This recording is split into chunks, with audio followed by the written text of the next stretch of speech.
What? I burped.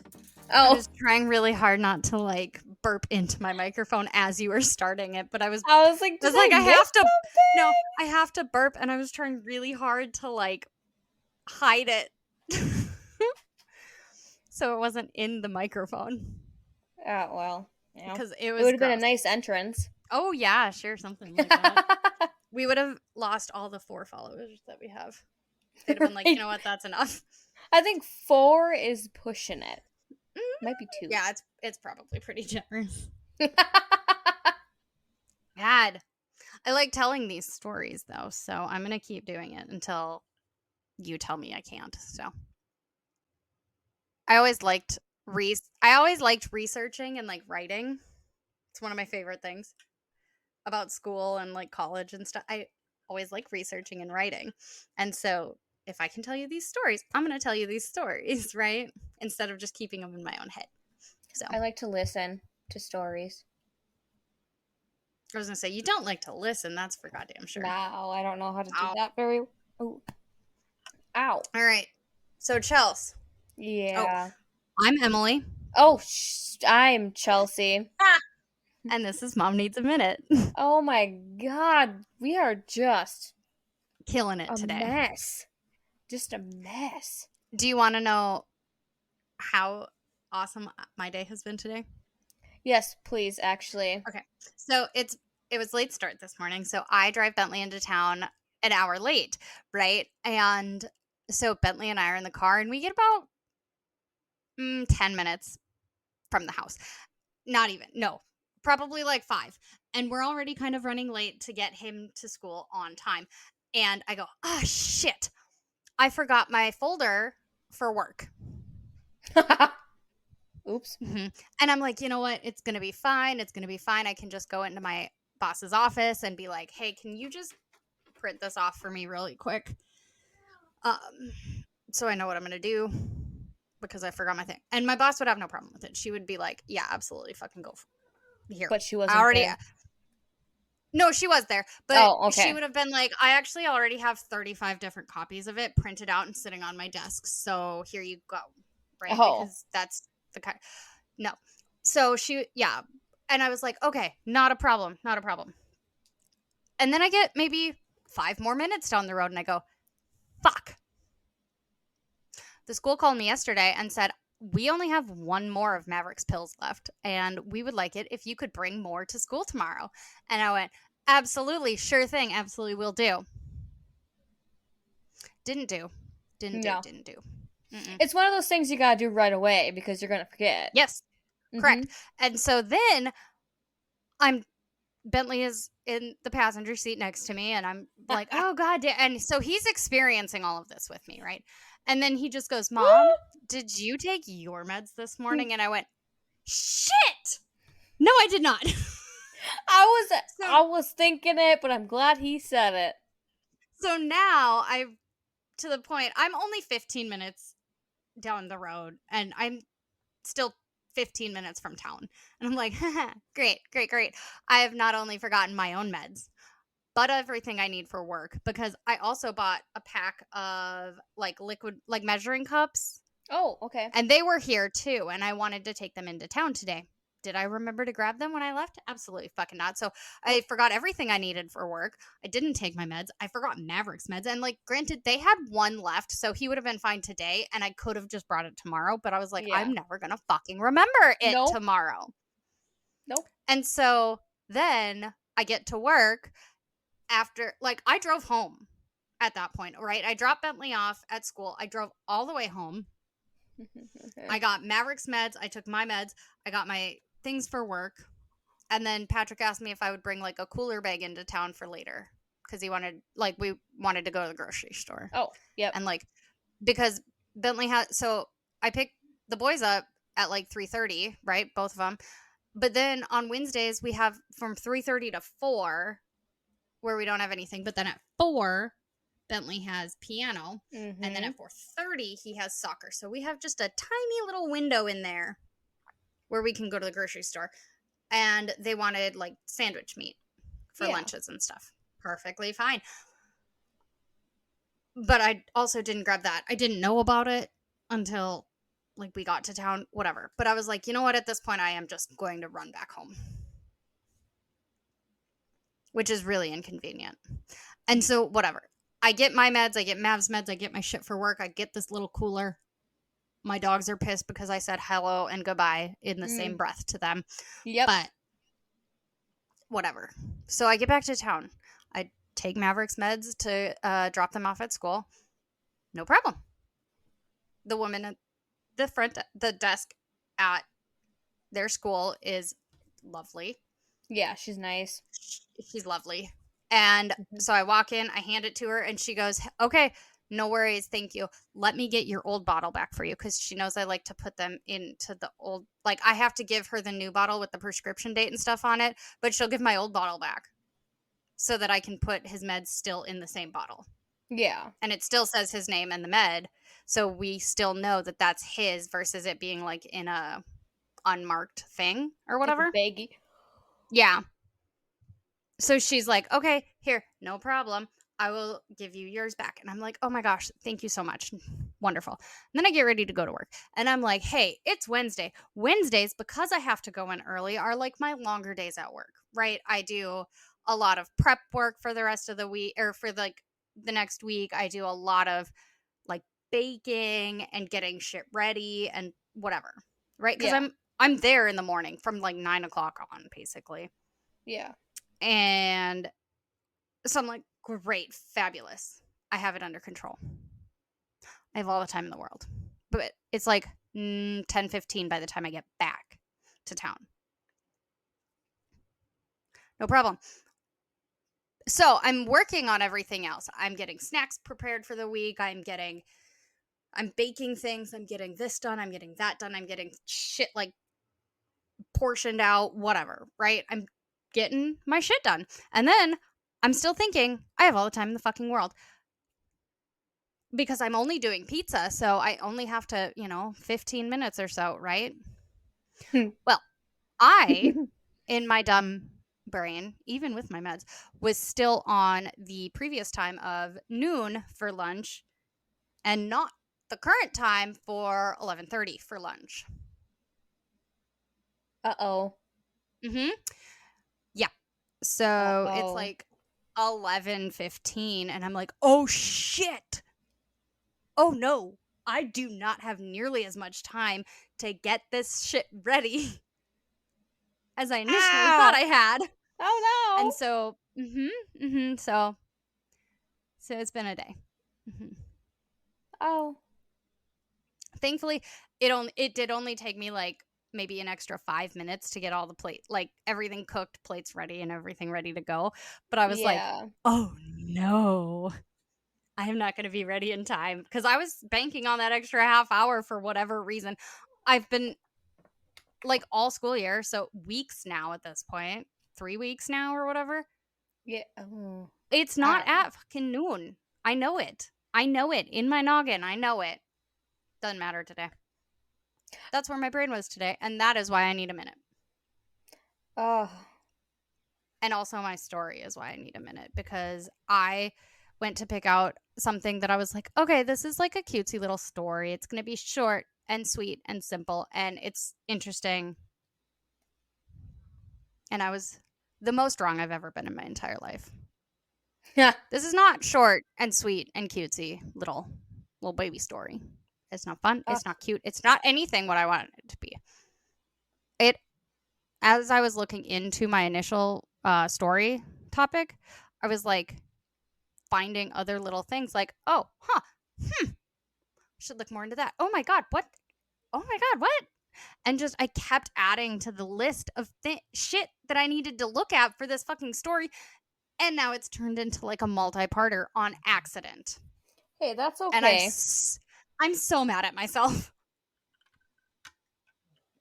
I'm so mad at myself. Because I thought this was going to be just like a little easy one and done situation. And it's not. So that's okay though. Yeah, no, it's been very fun. The only downfall is the bi-weekly thing, because now everyone has to wait longer. Oh, yeah, I don't think we've announced that, have Nah, we? we didn't. Okay, I just thought so of it. we Yeah. are going to, just for the time being, with life and Yeah. like my kids travel for sports and stuff, and every week has just gotten kind of overwhelming on top of working, and like obviously my husband works full extra time, and I don't Yeah. work full time, but we live a half an hour out of town now, and so I can't come home and do, say, laundry really quick or throw something in the crock pot really quick. And so it's like both of us are him and I are trying to figure out a schedule that works best for us, especially now that school has started, and like Bentley is in high school soccer now and traveling constantly. And so I haven't had enough time to devote to every week currently. So we are going to go to every other week for the time being. My hope is that we are able to go back to every week. Yeah. But currently it is not working out with my schedule and with making sure my kids schedules their sports, because especially like in October here, Maverick's going to start football too, and so Yep. it's like we have not, between moving, my stepdad dying, starting school, making this new drive that is nothing that we've ever really had to do before, because previously to moving out here, school was 4 minutes from our house, and so Yeah. it's like instead of a half an hour, and so it's like we're trying to balance our new schedule versus the schedule that we have had in the past, if that Yeah. makes sense. Yeah, and I mean, alongside all of that, obviously I have a bunch of life stuff Mm-hmm. going on too that Yep. I need my decompression day when Nolan is not home to Mm-hmm. have that Yep. And so moment and currently just Chelsea and I are just in a phase of life right now yeah. where, as much as we want to, as much as we love it, as much as we like doing it, we both need a day off here and there Yeah. from the things that Chelsea is currently dealing with, like the personal things that Chelsea is currently dealing with, to me literally never. What Did the you see? fuck It's was a that? fucking fly. It's a fly that Okay. just walked across my camera and it will not go away. Oh my god, it just touched me. But yeah, so we are just in currently both in a phase of life where it's just not possible because we have so many other things going on right now. Yeah. For our mental health, it just every other week is what we have to do. We love doing it. It's our like favorite thing to do. Mhm. I love doing it. I love Oh my god, I editing. I love love this. Mhm. like it's just trying I to love being squeeze it able to in. like, yeah, and I love being able to like say video chat with you. Yeah. Like I know like we talk every single day, but something about like video chatting with you like this is just so much more rewarding, you know? But it's like, Yeah.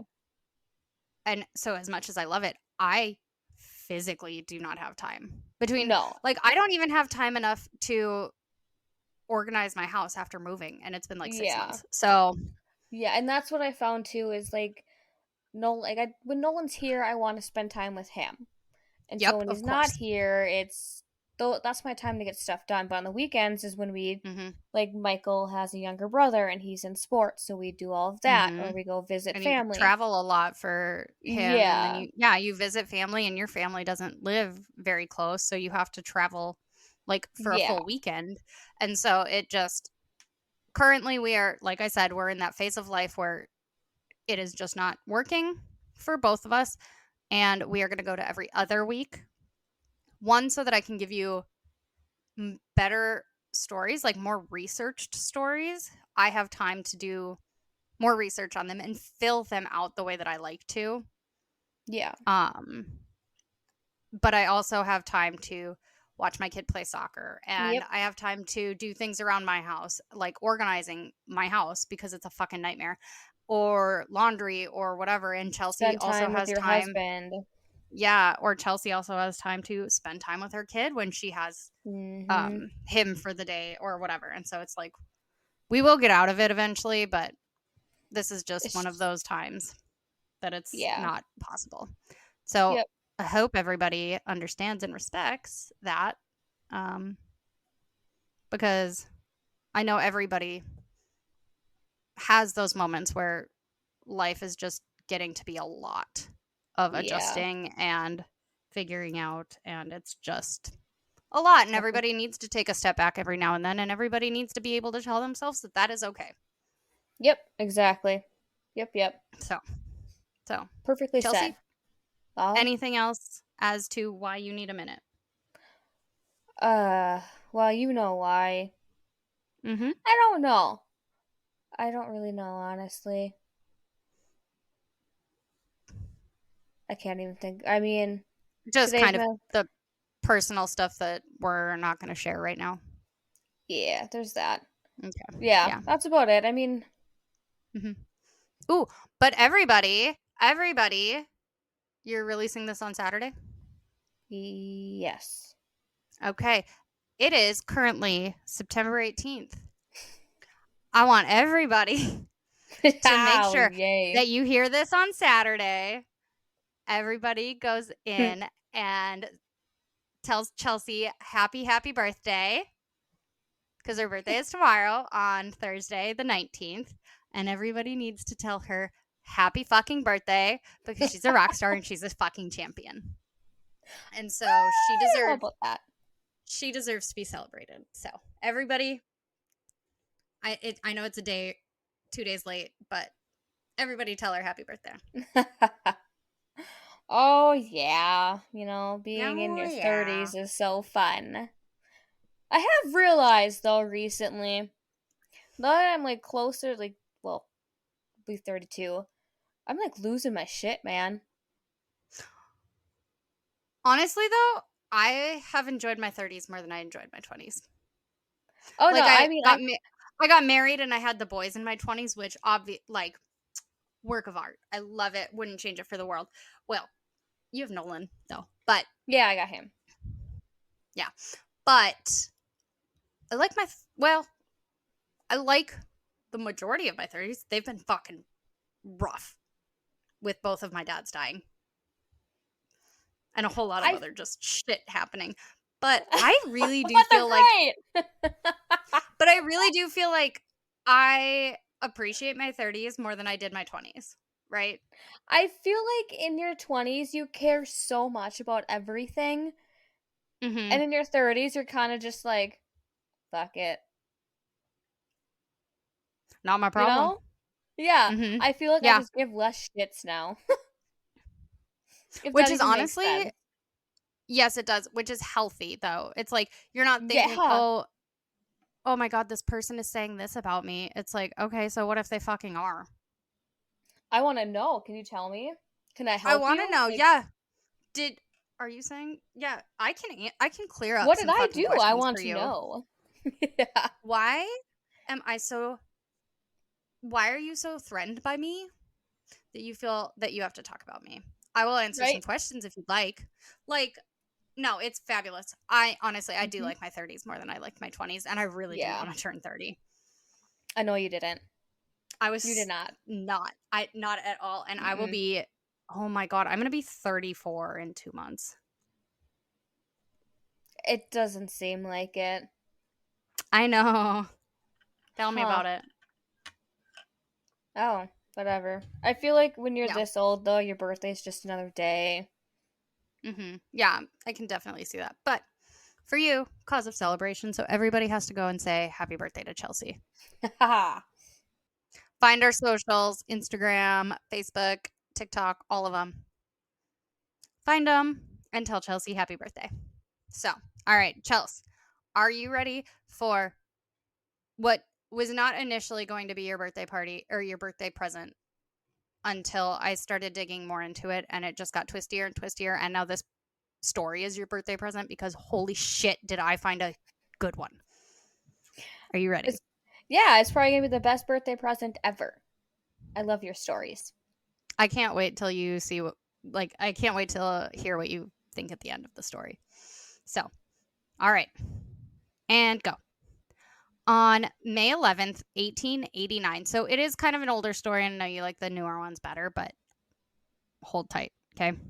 Holding. May 11th, 1889, a man named James Maybrick was found dead at his home after losing a battle with like a long-term illness, and his wife ends up spending 15 years in jail. Mm-hmm. How does Yep. that correlate? And now I literally have the sentence like. Now you're probably wondering, how did we get here?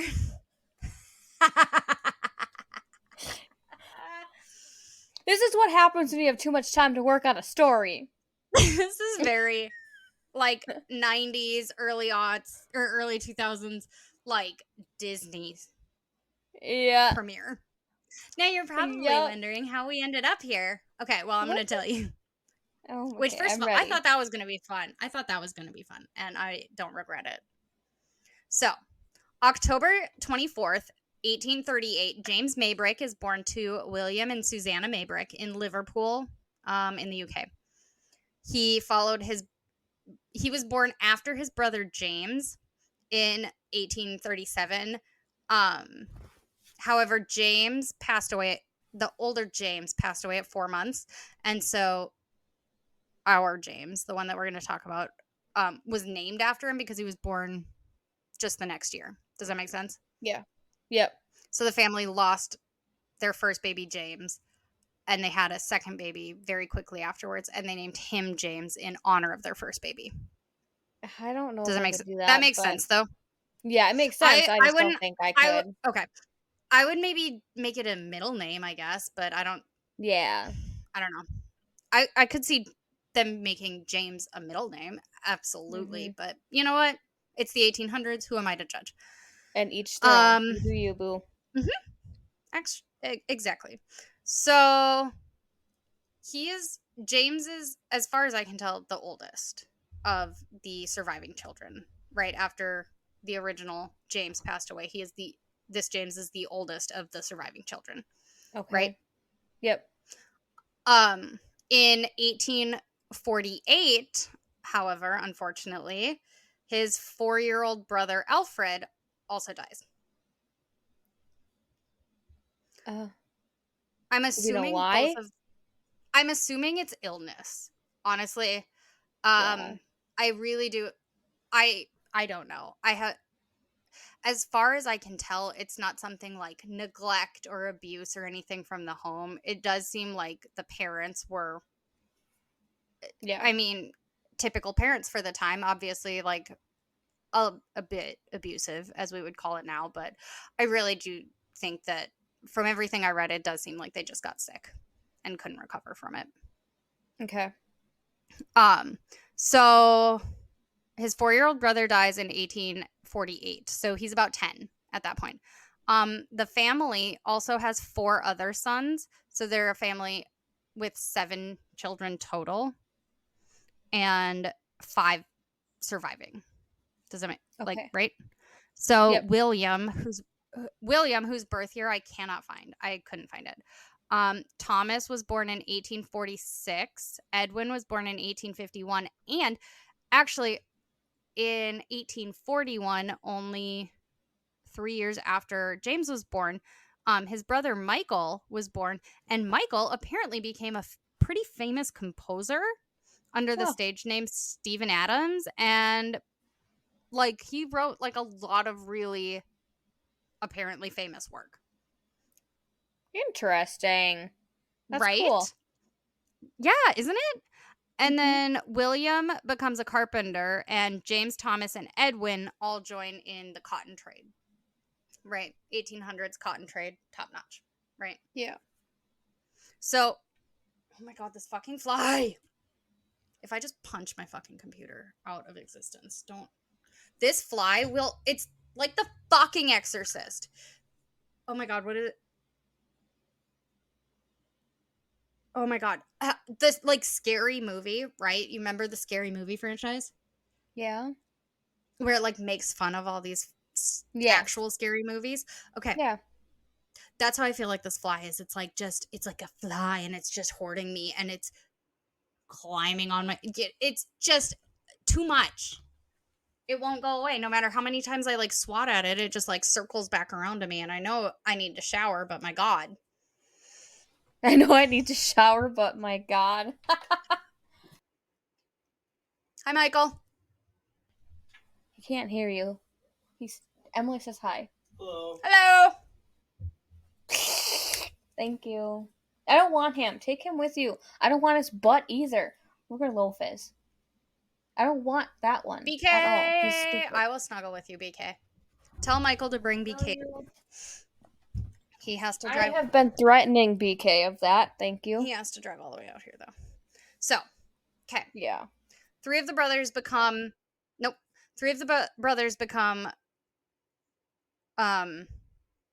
engrossed in the cotton trade, which was a huge thing at the time. The one brother becomes a famous composer, and the other one is like a really pretty successful carpenter. So all five of these kids are doing really well for themselves at this point.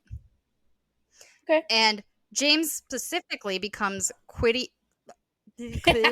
That's not a word. Quitty is not Maybe. James specifically himself, the James that we are talking about for this story, quickly becomes very well known within the cotton trade industry. So much so that in the mid 1870s, he heads from the UK to Norfolk, Virginia, in order to open another branch of his company. Him and his brothers had started a company called I think it was just like Maybrick and Co. or something like that. It was very simple. Maybrick Trade and Company or something like that. I forgot to write it down.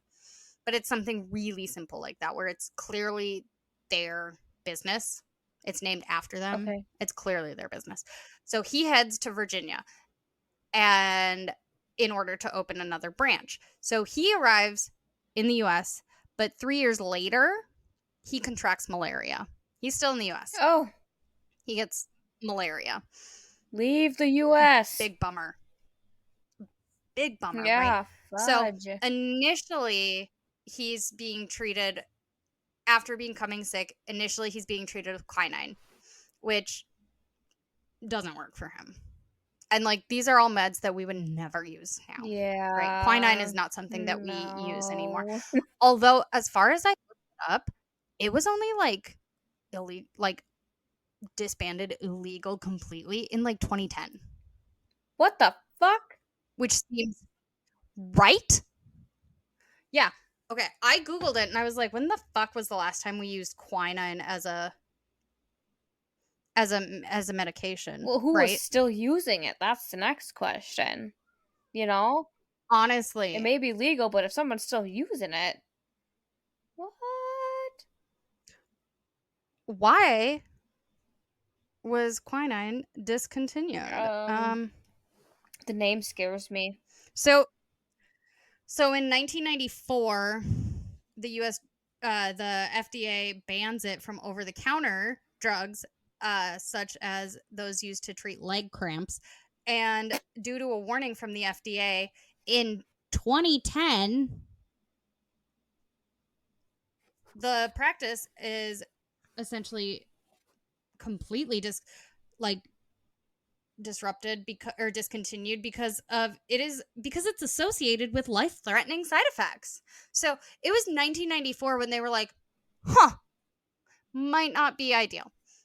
2010-ish when they were like, big bad. Isn't that insane? This is 1870s, 1880s. Yeah, that's nuts. And isn't it? So anyways, the quinine didn't work for the malaria, which is not, I mean, it's not that fault. Like sometimes you just get sick and you need a different med, right? Yeah. No problem. So his doctors go to their second option, which is medications consisting of arsenic and strychnine. Wow. What a better decision to make on that. Top fucking notch, right? However, in this time, this kind of a combination was extremely, extremely normal. So while we see it from the 2024 lens in the 1800s, they're like, yeah, of course, this is fucking perfect. This works. Yeah, it Okay. works Right. until So I we go home can and all. die. Mm-hmm. Yeah. Oh, yeah, yeah, yeah. It's not good. Nothing good comes if you No. ingest arsenic. So this medication of strychnine and arsenic, James fucking loves. He starts feeling better. Like it does help to combat his malaria, which the quinine didn't do. But this also led it to becoming quite a problem with him. It makes him feel better from the malaria, but also apparently at the time, arsenic is looked at as essentially the Viagra of the time. And so James is like, keep it fucking coming. Right? Is this a story about Mm-hmm. sex? Yeah, you see the problem here. Nope. Oh. Wait, no. It's involved a little bit, but like not Oh. like he gets married and stuff, and so there's like sex in it, but I not like was- I just outrageously. it No. just seems fitting with you saying this is my birthday present if it was something to do with that. It does, but I have a different reason for that. Okay. So arsenic and Okay. strychnine are being abused regularly Mm-hmm. in and it's becoming more and more common in both America and the UK. Okay. Since he's from the UK and living in America, it is not wildly out of the realm of possibility for him to become addicted to it very quickly Yeah. and see it as fine. Mm-hmm. It's a typical medicine. In my head, it's like if you are using hydrocodone. Yeah. Yeah. It can be very, very helpful. And today, hydrocodone is pretty commonly used as a pain Yep. med, but it can be very addictive. And that's why there's such strict rules about it. And whatever, like the 1800s didn't have such strict rules about it because they didn't understand the theory of Yeah, addiction. that's where I was. Mm-hmm. Yep. And so James develops this addiction, it's the 1800s, doesn't really realize that it's an addiction or that it's a problem. And he just continues taking the arsenic and the strychnine after he heals from the malaria. Because it's Viagra, essentially, at this point. Yep. He's So, a lot happier. Never mind. Keep going.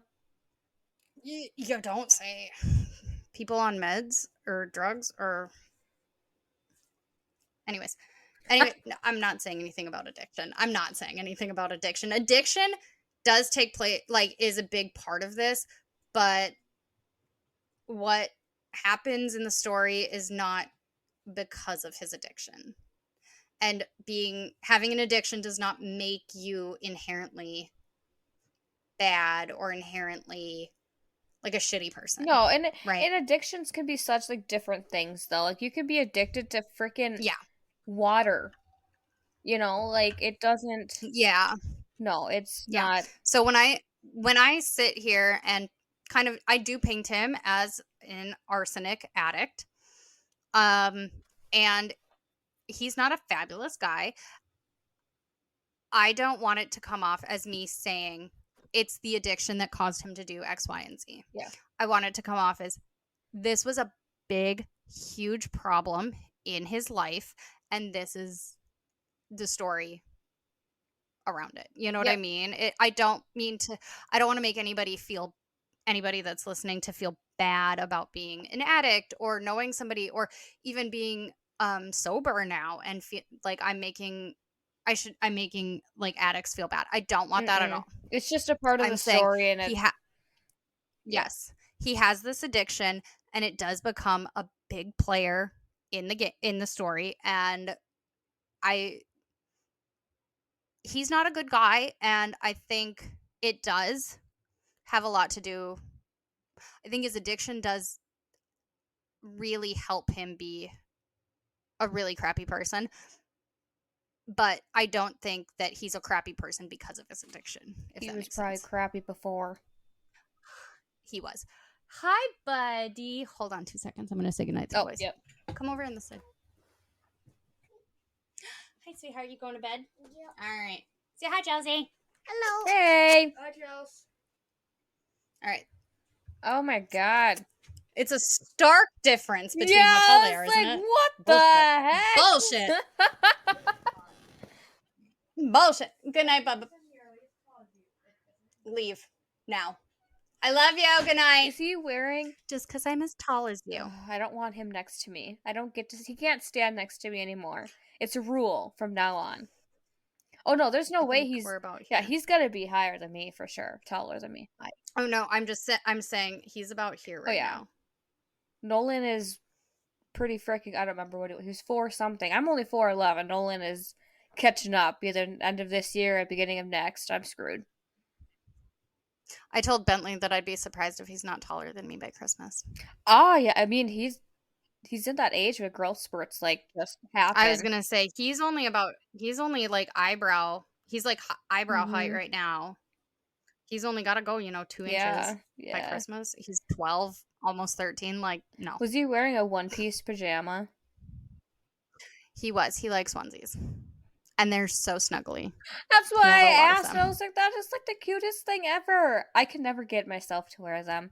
I don't know what it is about the one piece situation. I think it's like I would be really hot. I need to like adjust my shirt enough to get like enough airflow, or my shorts enough to get enough airflow. It's not to the hot parts of my body. It's not that. I just feel so constricted, I think. Mm-hmm. Yeah. He loves them. He by all freaking means, Nolan like one piece. Nolan sleeps naked, so loves them. It's honestly for him to wear one piece jams is like less laundry, so I don't care. Oh no, I'm not saying anything against him. I'm saying it was really cute, and I was like, I just wanted to verify I saw it. He's a little cutie, but yeah. Okay, so back to the story. I am not saying that the addiction made him a bad person. I am saying he was a bad person, and then the addiction exacerbated it. And so people with addictions, I am not trying to say that they are inherently bad. No. If that makes sense. And I don't want anybody listening to feel like I'm trying to be like, oh, addicts are horrible people. I'm really, really, really trying to not say that, because I don't believe that at all. No, and medications or like that combination of medication can definitely get to somebody's head as well. To make and it's so easy to become addicted to that. Yeah. Or something like that. And it's so easy. That's why today we have restrictions and rules and stuff, but in 2024 we understand addiction better, and we understand the medical, like the chemical like reactions that something like that has with your body, and we understand that, and we have those restrictions in order to try to negate that effect. However, in the 1800s, we had no idea what it was. They're like, hey, have you ever taken arsenic for it? And they're just handing it out on the fucking street corner. Literally, you can get it at the pharmacy. Like, you can get it anywhere at this point in time, because it was so normalized that it's not a problem. So it is, in my opinion, obviously, don't ever take arsenic. It will kill you. But at the time, in my head, I have to put myself at the time where it is completely normal and completely fine and looked at with, it's like smoking, where it's like, it was the cool thing to do all those years ago, right? But now in 2024, we're like, probably don't do that. Yeah. It's just like, anyway, so all that to say is I am not saying that addicts are inherently bad, or that makes them a bad person if they have an addiction to something. Anyways, so the American cotton business takes off, and he decides, now that this is established, now that it is, whatever, everything is good here, I'm going to go back home to Liverpool in the UK. Oh God, hold on. I've fucked with my headphones. So he's getting ready to go back to Liverpool in the UK. And March 11th, 1880, James Maybrick hops on board the SS Baltic, departing from New York all the way to England. Okay. this whole trip, this trip from New York to London or to England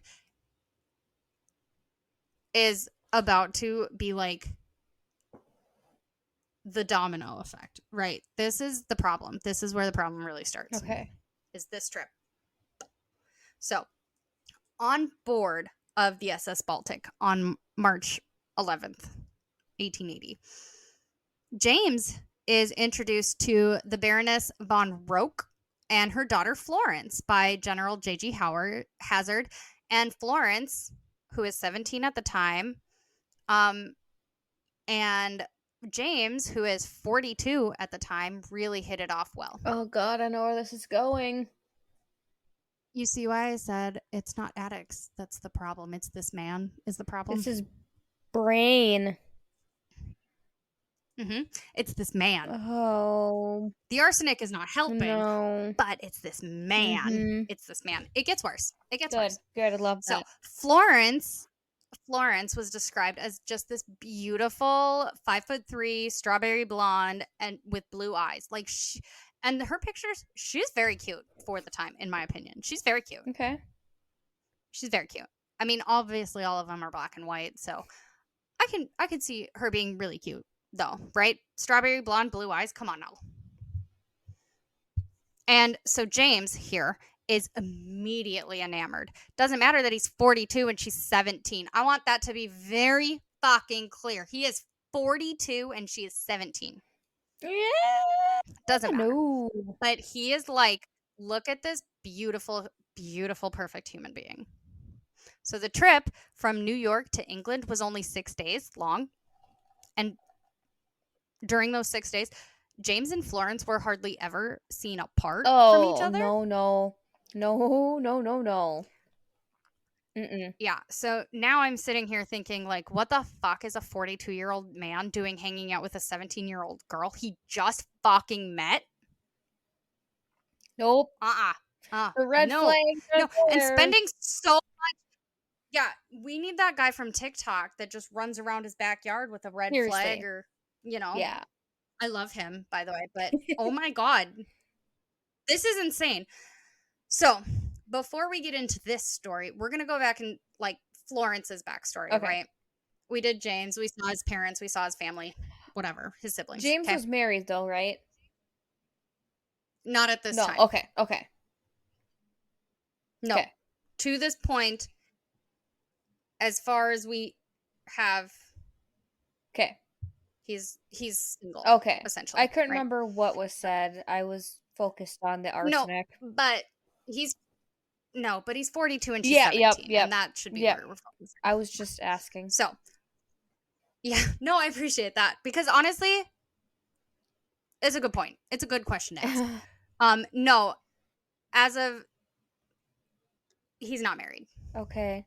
So, we're going to go back and get to know Florence a little bit here because, like I said, we met James's parents and his siblings and whatever, right? So, we're going to go find Florence now. So, Florence is born Florence Elizabeth Chandler on September 3rd, Virgo like you, 1862 in Mobile, Alabama. Okay. To William George Chandler and his wife Carolyn Chandler, formerly Holbrook. So William at one point was the mayor of Mobile. I have no idea. I think it's Mobile. He was the Mobile, Alabama. I mean, it's spelled that way, but also I think like a cribmobile is spelled the same way. But I think people say it both ways. Okay, so I'm not completely off in that questioning. I'm trying to remember if it's been like in movies or something when it was pronounced, but I think it's Mobile, Alabama.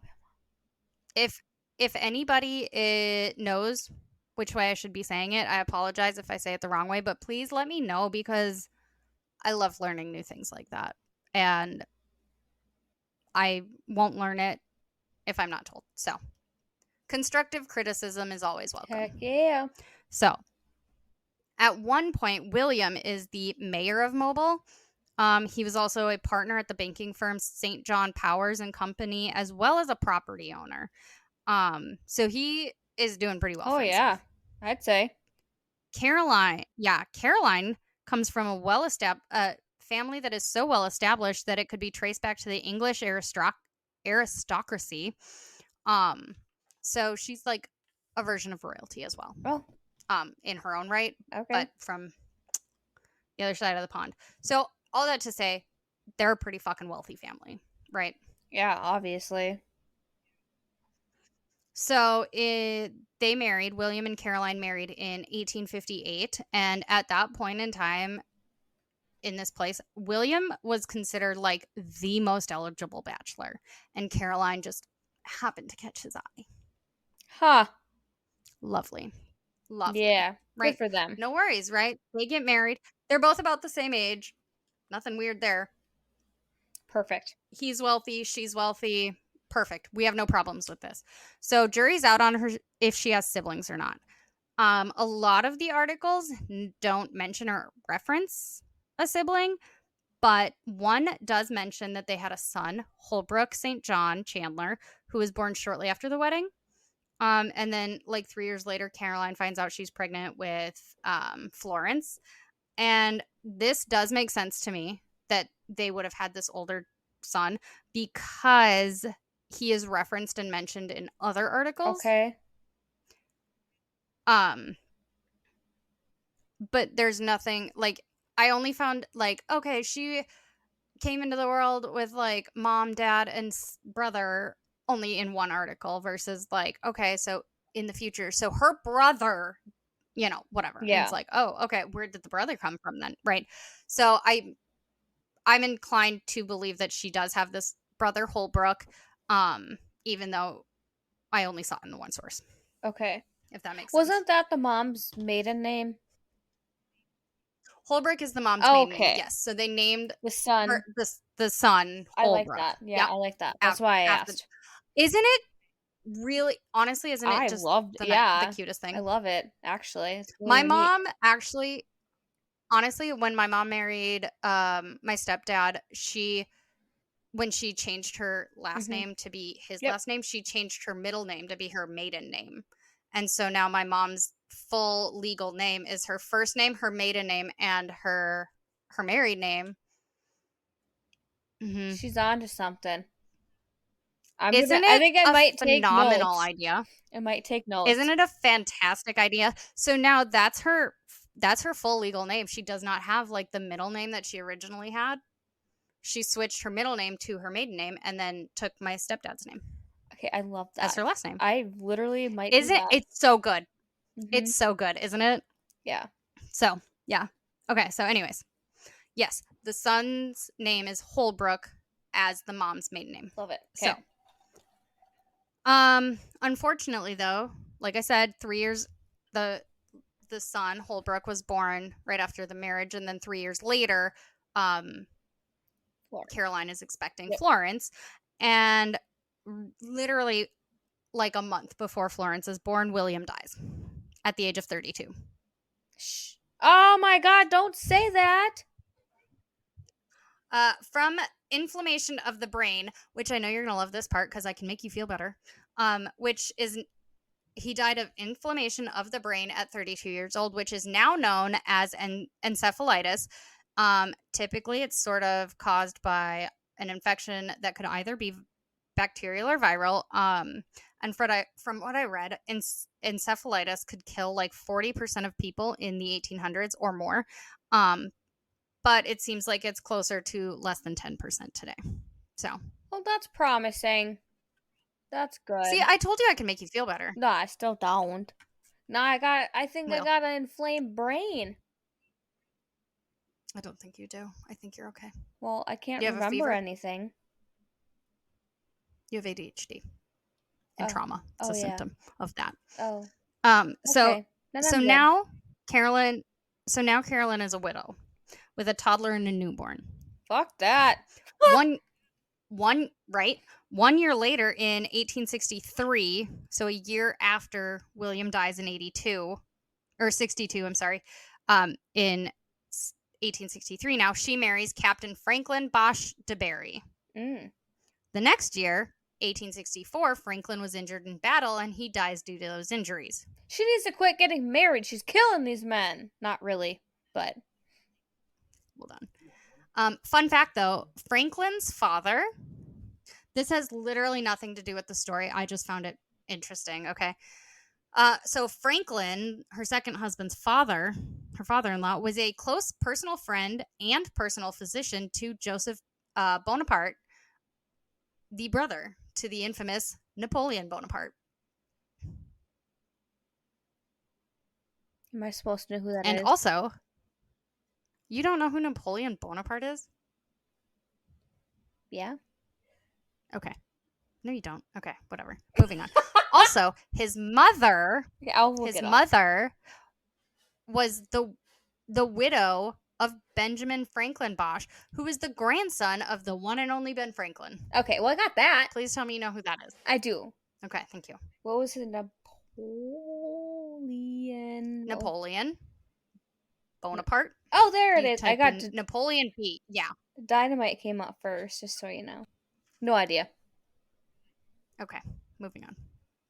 He did have a stomach Either way, ulcer, I though. thought that probably. I thought that was very interesting that that this man was connected to both Napoleon Bonaparte and Ben Franklin.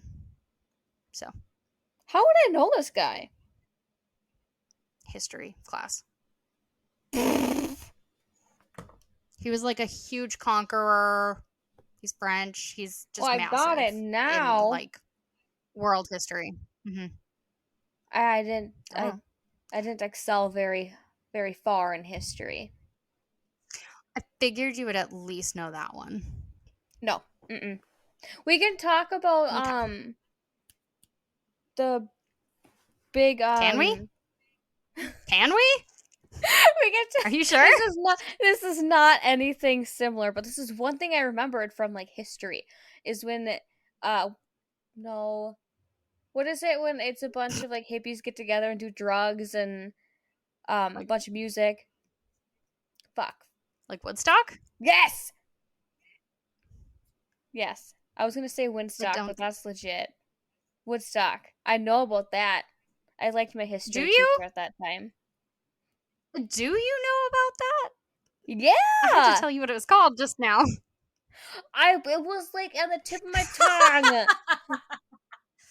That's not even fair. Heck Oh yeah. my god. Okay, moving That's on. that was my favorite thing to learn about. Moving on. So now, within 6 years from her first marrying William, right? Yep. To now, She's 6 killed the years second has husband. passed. She is now twice a widow and is still raising two very young children all by herself. That's a no. Seriously. In 1866, now 2 years after her second husband dies, she marries Charles Rebello, who is said to be an Italian count. And I don't know. It sounds royalty to me, but he's an Italian count. 2 years later, in 1868, she files for divorce. So now this is her third husband. This one doesn't die. Maybe that's why she's She stated that. him. Well, she states that Charles had, quote, compelled her to marry him through duress, fraud, and misrepresentation, and immediately deserted her, sailing for South America. So the divorce was granted because they were like, oh my god, yeah. Alrighty then.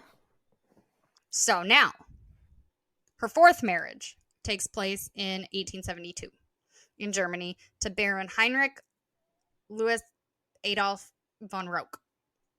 And as far as I can tell, these two did remain married. Because, my god, fourth time's the charm at this point? Like, Jesus Lord. So, Nah. that was in 72. She married him in 58. So, 58 to 72 is 14 years. I was just as bad as math as I am history. 14 years? So in 14 years, she's been married 4 times. She has 2 little children. 2 out of the 4 of her husbands have died. And the one deserted her and went from the US to just bopped off to South America. So all of this to say, Bye. Florence's life was super chaotic growing up. Okay. I'd say. Yeah. So back to March 1880 when they are on the boat. Okay. They're both on the boat. If you recall, she is 17 and James is 42. So a lot of the passengers on the ship felt so uncomfortable with the amount of time that the two were spending together alone that they made it known. Right? They were like, this is fucking weird. So many passengers made it known that this was uncomfortable to them, that it is documented multiple times in multiple places.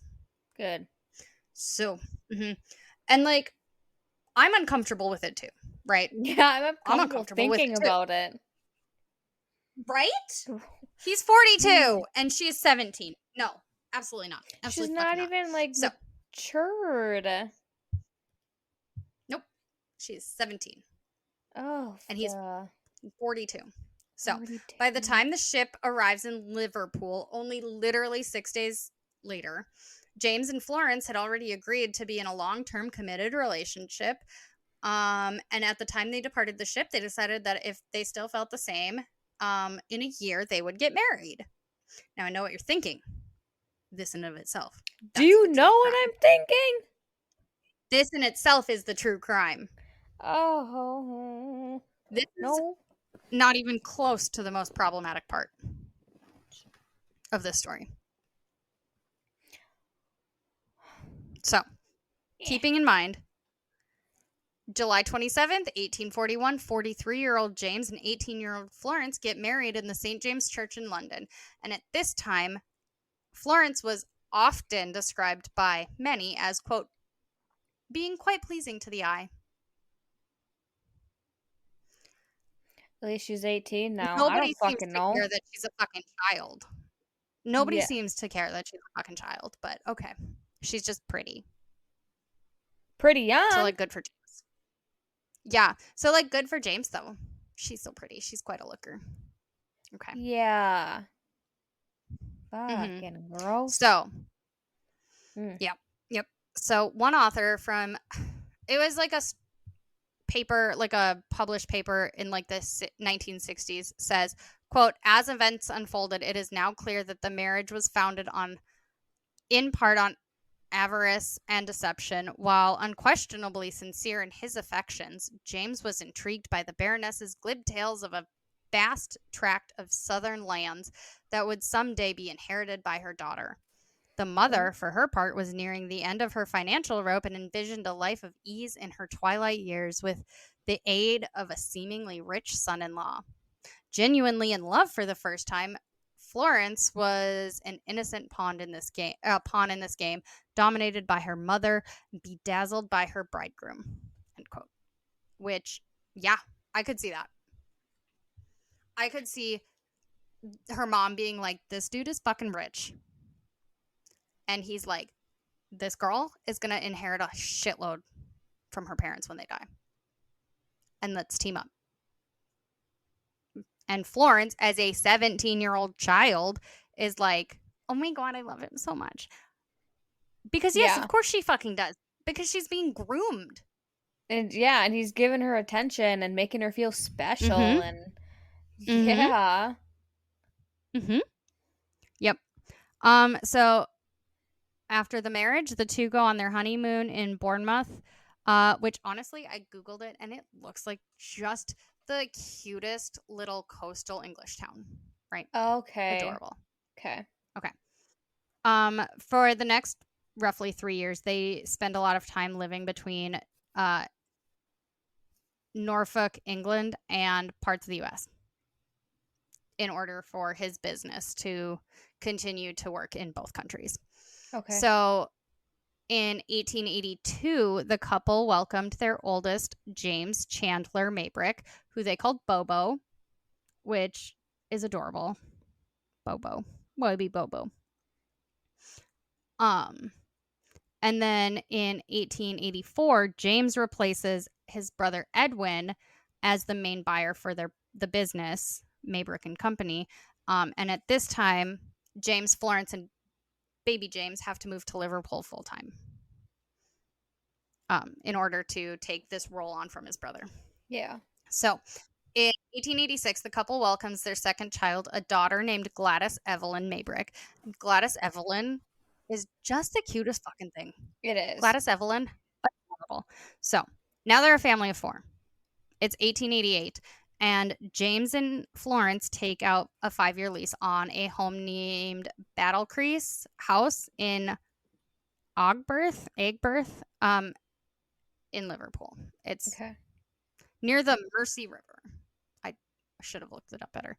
So, quote, in an age dedicated to the worship of property and material things, it is significant that Maybrick, despite his high position in the world of trade, never owned a home throughout his married life, end quote, because they are just renting this house. Yeah, And it's so smart. he's like, he's like, I am top fucking tier. I am top notch. Ugh. I'm top notch. I make a lot of fucking money. You know, I'm so fucking cool with this cotton trade. I'm really successful, blah, blah, blah, whatever. But he doesn't own his own property, which at the time would have been highly, highly looked down upon.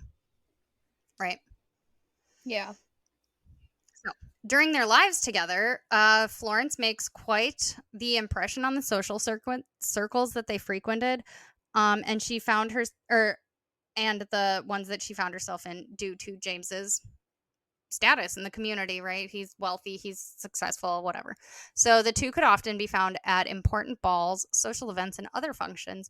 And to the outside world, all their friends, everybody, aside from their age difference, everybody said they seemed like a perfectly happy couple. And really, like I said, outside of the age difference, nobody had any second thoughts of anything going wrong or, whatever. They were like, okay, age difference is a little weird, but they seem really fucking happy. And, Yeah. we're not going to judge them. Okay, I well, am. hindsight is 2020. Hindsight's 2020. Okay. So in reality, James is being a real shit. He's dealing with a lot, including, but not limited to, addiction, financial problems, and both physical and mental illness. He's doing great. So, Yeah. we're in 1888 right now. We're gonna hop back to the year before this, to 1887, Okay. and be like, this is the year before they move into this Battlecrease home, right? So this is just to show you the amount of tension that is already growing within the two of them prior to moving into this new house, and then moving with 2 young children on top of it is obviously it's gonna exacerbate the fucking problem. Yeah. So in 1887, James has to admit to Florence that they were in really dire financial straits, and they were going to need Florence to be put on a budget. So Florence is not happy about this at all, because she had become so used to living in this big, fancy, lavish lifestyle between her parents being pretty rich and now him being really well off. Like, she's used to this, right? Yeah. So Yeah. she has absolutely no plan, zero plan, none, to stick to this budget that he's trying to give her. And she decides to go and start borrowing money against her jewelry and all of the property that she had planned to inherit from her parents in Alabama, so that she could continue to shop and gamble at the racetracks. I was gonna say her and I have a lot in common, because if somebody tried to put me on a budget, I probably wouldn't listen. But then you continued on and realized that I don't have. Yeah. Yeah. Well, and if it got to the point where you were trying to borrow from land that you hadn't yet inherited, but planned to, like, you would be Nah. like, all right, this is maybe a little much. Yeah. Yeah. No, I don't So, know. so she has no plan to stick to this budget, and she's going to keep taking out money in order to Do what you live fucking the want. lavish lifestyle. Yep. This same year, their son, Bobo, contracts scarlet fever and barely, but thankfully, survives. And during this time, they send their daughter Gladys away, I assume to family, but it's not clear, so that she doesn't get sick also. Later this year, Florence's brother Holbrook dies at the age of 29 in Paris due to consumption. And to top it off, James's health starts failing even more and more. Well, So that is happens. a lot for 1 year. That's a lot for 1 year. Yeah, it is. For your baby to get scarlet fever and barely survive to the point where you have to send your other baby away Away. so she Yeah. doesn't get sick too. Like, that's a lot. And then these financial problems and her brother dying of TB, and then his health is declining even more. Like, that's a lot to deal with in 1 Yeah, year. it is. Yeah. So during this time, Florence writes a letter to her mom. I am utterly, quote, I am utterly worn out and in such a state of overstrained nervousness. I am hardly fit for anything. Whenever the doorbell rings, I feel ready to faint for fear it is someone coming to have an account paid, or when Jim comes home at night, it is with fear and trembling that I look into his face to see whether anyone has been to the office about my bills. My life is a continual state of fear of something or somebody. Is life even worth living? I would gladly give up the house tomorrow and move somewhere else, but Jim says it would ruin him outright. So she's at a really bad point in her life. Yeah, she's very, very low. Holy Yeah. cow. Yep. I'm afraid of fucking everything. I've made a lot of mistakes. I don't know how to fix them. Is life worth living? I'll literally give up everything I have right now to move and leave Yeah, this and life forget it right now. all. Yeah. Yeah. And so it's like she's in a place right now that's not healthy. But No, okay. not at all. So clearly they're struggling seriously here. Another blow to Florence at the same time. James's cotton business saw him traveling from Liverpool to the US or other places around the UK multiple times a year. So she's home alone with 2 small children, and naturally, she is really at this point assuming the worst, which is that he is having an affair. Mm. Turns Mm-mm. out he's having a ton of affairs. Like, literally every time he leaves the fucking house, he's basically banging somebody else, apparently, at this point in time. He's just, Ah.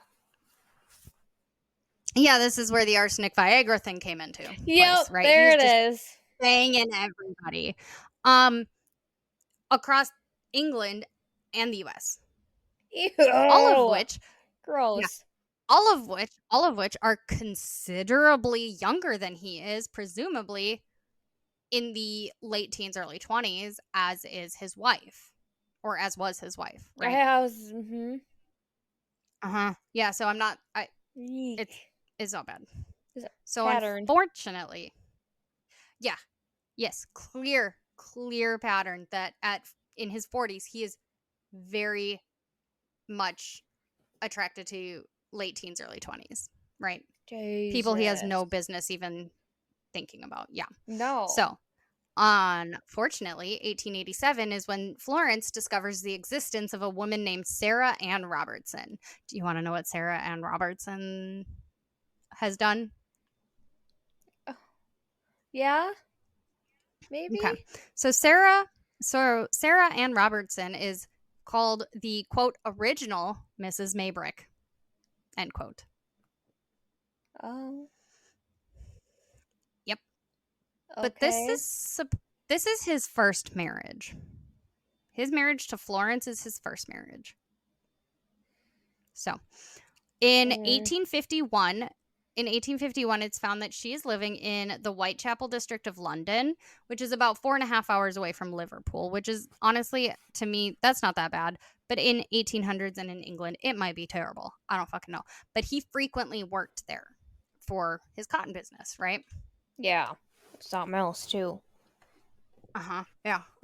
Quote, James Maybrick, his friends will say, was a very good kind of fellow, but James Maybrick was a seducer, an adulterer, and a debauchee. Yeah, he sure fucking was. Quote, he seduced a young woman of 18 under promise of marriage. He kept her as his mistress until she bore him 5 children, and then he cast her off without remorse when he saw the chance of marrying poor Florence. And that was a quote from 1892 from like a news article. Shut up. And now, by looking at your face, you did catch the 5 children thing. Yeah, I did. How do you have 5 kids and you have a life here and a life here? How do you and keep we up? know that the state, well, that's a good question. Ah.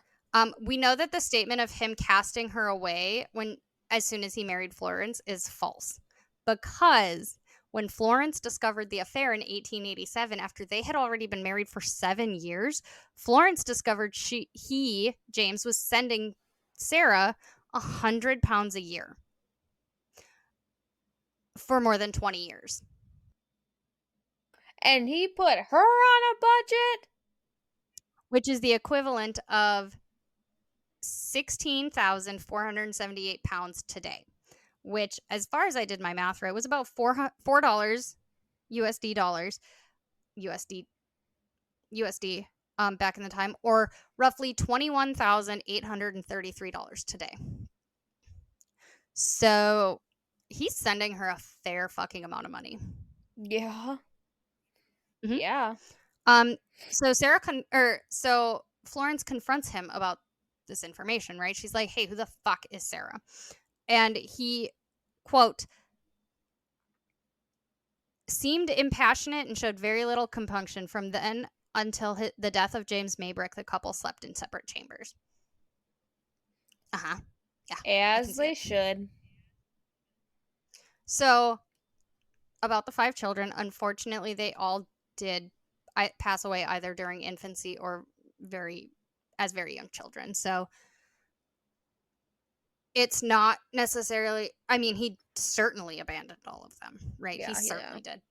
But it's not that he was like abandoning her to raise 5 children into adulthood. You know, it's not better. Nah. It's not better. But they did all unfortunately pass away in like infancy or being a very young toddler. Oh. Well. So, which it's awful, right? Terrible. Yeah, but But it explains how he was able to balance it all out too. exactly. Yeah. Yeah, because he wasn't having to bop back and forth for kids. Mm-mm. He No. had his 2 children with Florence. He had like Bobo and Gladys, and then he has these 5 children with Sarah, but he doesn't have to worry about splitting time as much with her because he doesn't have to try to spend time with his children on that Yeah. side. And like, I'm not saying that that's good. It's very unfortunate, but it is the facts of the case. So, Yeah. turns out Sarah believed that until his death, she believed she was his one and only wife. So much so that her family used Maybrick as her last name. Her stepfather mentions her in his will in 1866 as Maybrick, quote, and bequeath all of my household goods, furniture, plates, and linen and china to my dear friends Sarah and Maybrick, the wife of James Maybrick of Old Hall, St. Street, Liverpool, now residing at number 55 Bromley Street, Commercial Road, London. So this now shows that they both have a connection to Liverpool and London, right? In this thing. So it's like if if James and Florence are living in Liverpool and Sarah is said to be living in the Whitechapel district of London, this chunk of this will from her stepfather has now connected the two. You know what I mean? Yes. Yes. Yes. So it's like, interesting, but okay. Upon her death, even in 1927. So this is, I don't know, 89 to 27. I don't know, 40. Fuck. 30 to 40 years later, after his death. She is listed as Sarah Ann Maybrick, otherwise Robertson. So clearly, after everything comes out, after his death in 89, she still sees herself as his wife. Whatever, I guess, floats your boat. Right? But it's like, at that point, it's like she believes that she is. Yeah. I don't know that I would still believe it. Like, if this all comes out in 1889 and then you don't die until 1927, that I would keep holding on to that. Nah. But fuck, who knows? If he fathered 5 children, 5 of your children, maybe you do hold on to that a little differently. You know what I mean? Yeah, and she had to have been younger too. So like, I think I didn't put it in here, but I do believe they were about the same age. I think if I recall, oh, he was 20-ish and she was about 18. So they were fairly close, I oh, think, in age. okay, okay. I was gonna say because sometimes So like when you're younger, you he kind of, you know, yeah. No, he has been sending this woman money every year for 20 plus years. And this is when Florence finds out, right? So now Florence knows about this affair.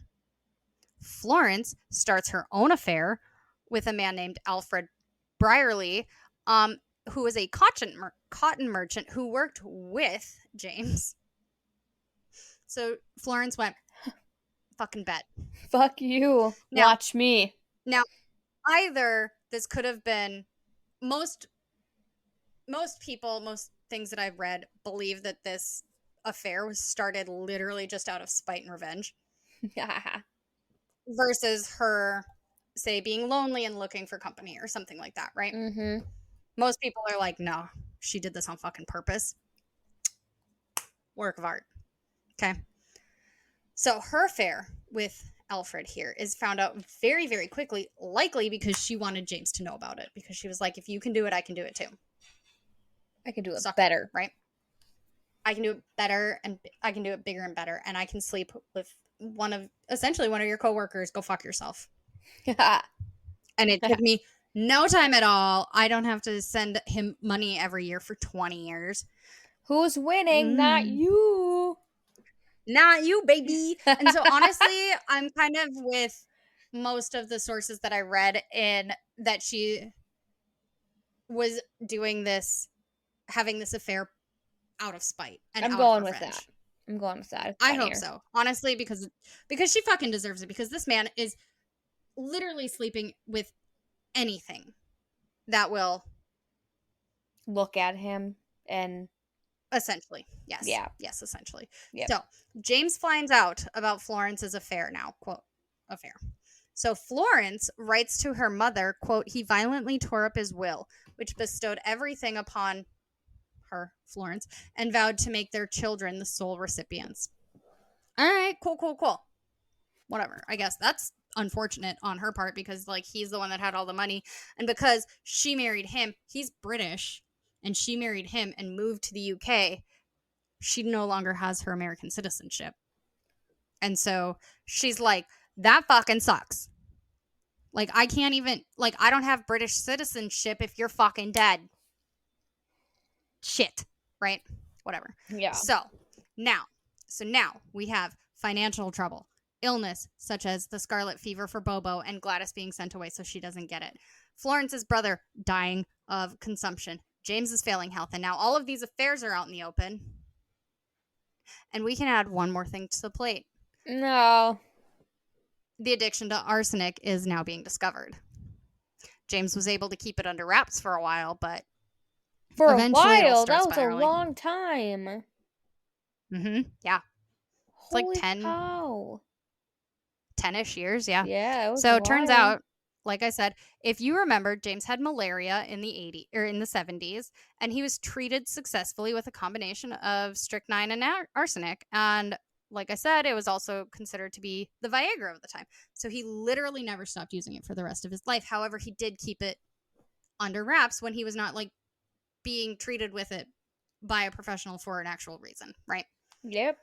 So in early 1889, James becomes quite sick, and his illness seems to keep progressing and getting worse and worse and worse, literally up until like the end of April of 89. So by this time, he is showing a lot of signs of drug-induced depression, such as gloomy disposition, hypochondria, and an explosive violent temper. So he's a joy to be around. Yeah, I would like to party with him, please. Yeah. So he's now literally beating, I don't have it in here, but he's like literally beating the shit out of Florence. Their kids are not in a good place. Like nothing is going well for these people, right? So, Yeah. April 26th, 1889, James goes downhill extremely quickly. And this is attributed to him trying to self medicate, right? He's got this like illness starting in the early 89, and he's trying to self medicate himself the only way that he knows how, and that is with arsenic at this time, right? Yeah. So he's starting to try to self medicate to make himself feel better. Apparently, this doesn't work, and he is continuing to suffer from arsenic overdose symptoms, which does not surprise me because if you're an addict, you know you build a tolerance to things. You can take more and more and more and not feel quite the same effect. So he is not feeling any better. Yep. And so he's taking more and more. And he is showing signs of arsenic overdose on top of, he's ill, right? And so he's just not getting better. Yeah. So he manages to really shit the bed here. And unfortunately, he does not manage to recover from this illness and these overdose symptoms. And he does die on May 11th, 1889. And he was found dead at his home at the age of 50. So this here could be the end of the story, right? Mm-hmm. Because this awful human being who was constantly grooming young women while he was in his 40s, constantly cheating on his wife, had a wild addiction to arsenic. Not that that makes addicts awful people. This guy just sucked. Yeah. Someone who was regularly both physically and mentally and verbally abusive during his marriage, and just all around just the shadiest fucking guy. Could be the end of the story, right? He dies. He's fine. Story done. It's not, obviously. So, May 14th, Florence is subjected to house arrest because she was suspected of poisoning her husband. Oh. And this poisoning was the cause of his death. So, at only 27 years old, she's only 27 right now, by the way. She's gone all through this. She's 27. She is only starting quite a journey. So, James's brother Michael is suspicious of her before James is even dead. He's like side-eyeing the shit out of Florence before James is even dead. So his suspicions lacked literally no substance and was honestly based off of like rumors going around town. It's the 1800s. A woman is never believed, and obviously everyone around town could see that their marriage was struggling, but it's the men in town versus her word. And so Michael is like, fuck her. She did it. House arrest immediately. So I don't know how that works because he is like essentially the one that put her under house arrest, and he has like no legal authority. I don't know. Yeah, It's the fucking weird. 1800s. I suppose your brother-in-law, if your husband is dead, I suppose your brother-in-law probably does have like a hold on you, or you know what I mean? Like, I don't know. I don't know. It's the 1800s. Yeah. White men suck in the 1800s, and like women were viewed as property, and it's like I'm sure maybe after the husband dies, maybe the brother-in-law gets some sort of say. I don't know. So, May 30th, only like 2.5 weeks after James dies, Michael and the other brothers, Thomas and Edwin. I don't know where William is. Doesn't seem like William has much to do with this at this point. So, Michael, Thomas, and Edwin have James exhumed because they are so fucking convinced that she was the reason that he died. Upon examination, however, because at this point they're convinced that she killed him with the arsenic, right? So at this point they have him exhumed, and upon examination, 2 different doctors examined him, and the first one found 0.02 of a grain in his liver, and the second doctor found 0.076 in his liver and an additional 0.015 in his intestines, which is literally only like 1/10 of a grain. in his system, right? So like he definitely did have arsenic in his system. However, it is an insignificant amount essentially, because prior to this, the smallest amount found to be fatal was in a small woman who was not a regular user of arsenic and had like obviously like the essentially mirror opposites of each other, right? She's a small woman. She's not a regular user. He's a larger man. He is a regular, right? They're opposite stats. Yeah. Um, and that woman was found to have had 2 grains, and he has less than a tenth of one in his system. Okay. So I tried looking to see how much a grain was, because that's what this article kept referring to it as, is a grain of arsenic, a grain of arsenic. And I was like, okay, how much, like, help me translate. Yeah. But the only thing I could find was sometimes that there can be arsenic in brown rice. Okay, cool. Which is literally the least Not. helpful thing I could Yeah. ever for. No. However, I did find that a lethal dose is between 140 and 1400 milligrams for an average adult. Obviously, it is based on size, health, all like men, women, all of that, right? So it's a pretty big difference though, right? Yeah. Ultimately though, less than 1/8 of a teaspoon can and will be lethal to normal healthy adults that have no previous exposure or continual use. So the amount found in his body was very unlikely to have caused his death. Yeah. Right. He had Yeah. such a small, insignificant amount in his body, especially for being a regular user, that they couldn't even prove that he had taken it prior to his death and that it wasn't just residual. Oh. So, however, despite that, on June 30th, Florence is sent in front of the court to hear all of the evidence that James's brothers claim to have had. So, yeah, because they're convinced she fucking killed him. So, on July 26th, a 7-day trial begins. Quite quickly, shit begins to go awry for Florence. Prior to James's death, they found that Florence had purchased a significant amount of flypaper that had a lot of arsenic in it in April, so just weeks prior. However, she says, when asked, she said that she was soaking them in water, which she was going to use as a tonic in order to lighten the complexion of her skin and her face, which was, again, common practice at this time. So that is a legitimate story. It's not like if I were to say that today, at this time, well, I bought these so that I can have this facial cleanser to lighten my complexion. And that was normal. Okay. So she gave that answer, and she did admit to buying it, but there's absolutely no evidence that she's using it for anything else aside from this facial cleanser, right? Yeah. And there is first of all, I want to make it very clear, him being an addict, an avid addict, like a violent addict, was not allowed to be presented in court because of the judge. He said, no, it doesn't matter that he was using this all the time. Doesn't matter. You can't say that. That's definitely a huge thing, though. So that makes no sense.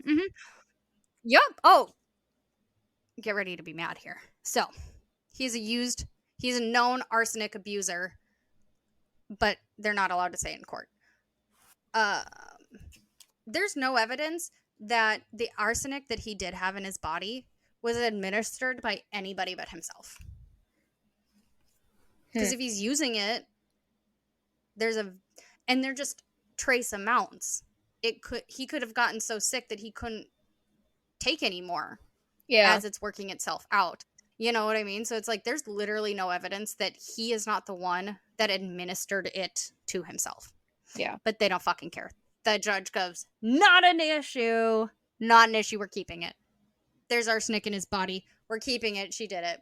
So another thing that is mentioned just at the trial, just prior to his death, right? Okay, so at the trial was discovered prior to his death, right? Yeah. It's May 8th. May 8th. So like 2-3 days before he was dead. He's still sick, whatever. His nurse, Alice Yap, who honestly just needs to mind her own goddamn business. She's a fucking asshole. Okay. She decides on her own that Florence is poisoning him. Specifically using her affair with Alfred Byerly. So on May 8th, Alice has a neighbor go and call for Michael and Edwin, saying, quote, "Come at once, strange things going on here," end quote. And then later this day, Florence doesn't know that their nurse is being just shady as fuck. And so Florence hands her a letter, "Please, will you mail this for me?" And the nurse and Alice is like, "Absolutely, no problem." Instead of mailing it, she fucking opens it and starts reading it. Oh, shit.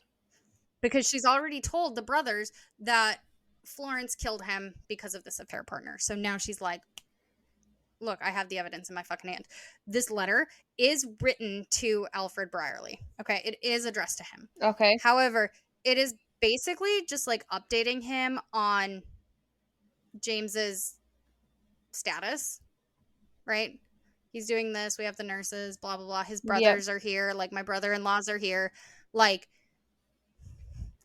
and there's one phrase where she's like, me and his brothers, my brother-in-laws are like all really, we're sitting here really worrying for him, whatever. There's nothing saying anything about anything aside from the fact that she does call him darling a few times in the letter and says, like, "Don't leave England until I see you again." And those are pretty damning. But still not proof that she killed him. Yeah. Those are To pretty be with damning this other statements. guy. Yeah, but so those are pretty damning, calling him darling and "Don't leave England until I see you again." But there's nothing saying any sort of plan to kill him or like, "Oh, this is going swimmingly." Yeah. Any day now, right? And I think that if she were to have tried to kill him in order to be with her affair partner, it feels like in a letter written to him, it would be kind of stated like any sort of version of their plan. You know what I mean? Yeah. So, aside from the fact that basically it just proved that they were having an affair, which obviously meant she killed him, right? Well, duh. And this is essentially all the information that they had to go on against her in court. So, by the end of the trial, Solid the evidence. judge summed up. Yeah, it's fabulous, right? Airtight case. Absolutely. Airtight case. So by the end of the trial, it was 7 days. The judge sums up the trial by addressing the jury. Quote, this is a long quote here, but the judge is fucking delusional, and I feel like I have to say the whole thing. So Okay. You must consider the case as a mere medical case in which you are to decide whether the man did or did not die of arsenic according to the medical evidence. You must not consider it as a mere chemical case in which you decide whether the man died from arsenic, which was discovered as the result of a chemical analysis. You must decide it as a great, high, and important case involving in itself not only medical and chemical questions, but embodying in itself a most highly important moral question. And by that term, moral question, I do not mean a question of what is right and wrong in a moral point of view, but questions in which human nature enters and in which you must rely on your knowledge of human nature in determining the resolution of which you arrive at. So basically, it's saying, like, we really don't have enough evidence, but don't take any of the chemical analysis, any of the actual evidence into account, okay? Did he die because of the arsenic? Which obviously we can be like, no, he sure didn't. Um, don't take that into account. Did he die from it or not? But also, how dare somebody administer that to him? And this is the moral wrongdoing of this woman. And that's what you blame it, or that's what you base your opinion on, right? It's like, we don't have enough to say that she killed him. Make sure you vote on if he did or didn't die because of the arsenic, and then also decide if your brain says that she caused it, you know? Yeah. Because she was either mad about him having an affair or that she wanted to just go and be with her affair partner, which is the way that they were trying to go. She just wants to be with her affair partner, and this is why she had to get rid of him, blah, blah, blah, whatever. But first of all, I would like to point out that he had removed her from his will. So keeping him alive would have been to her benefit. Yeah. She got nothing if when But, he died. nope, nothing. But, nope, that doesn't matter though. Okay, don't take any of that into effect when you're trying to decide. And quote, your own hearts must tell you what it is for a person to go on administering poison to a helpless, sick man upon whom she has already inflicted a dreadful injury, an injury fatal to married life. The person who could do such a thing as that must be destitute of at the least trace of human feeling. So basically, she fucked up their married life and she hurt him in such a way that was unforgivable because she cheated on him. But we're going to just completely ignore the decades long rap sheet of his cheating and abuse and everything. But no, she committed the most dreadful injury to a man All because right. she cheated, and we have proven that she has cheated because of this letter. So she killed him naturally, right? Yeah. Of course. Yeah. Mm-hmm. It's But got infuriating, nothing isn't out of it? it. It is infuriating. This is the fucking judge saying this. He is looking the jury in the eye and being like, you know what you need to pick right now. Yeah. She cheated on him. She cheated on him so clearly. Doesn't matter that the arsenic certainly either could have been administered by himself because the evidence of him being an addict was not allowed in court, Nope. or the fact that, you know what, it was such a trace amount that it likely wouldn't have killed him in the first place. Or, okay, so yeah, her having an affair, not ideal. But we don't have to take into account that he has had dozens of them with literal minors and children. Yep. We can just avoid that conversation. Or the fact that he fathered 5 children with this other woman over the course of 20 years or more and was sending her money every single year. And we can prove that Yep. through bank records and stuff. We don't have to, but no, don't take any of that into consideration. Absolutely not. Yeah. So the jury of 12 white men, women were not allowed to be on the jury until like the 1920s in England. So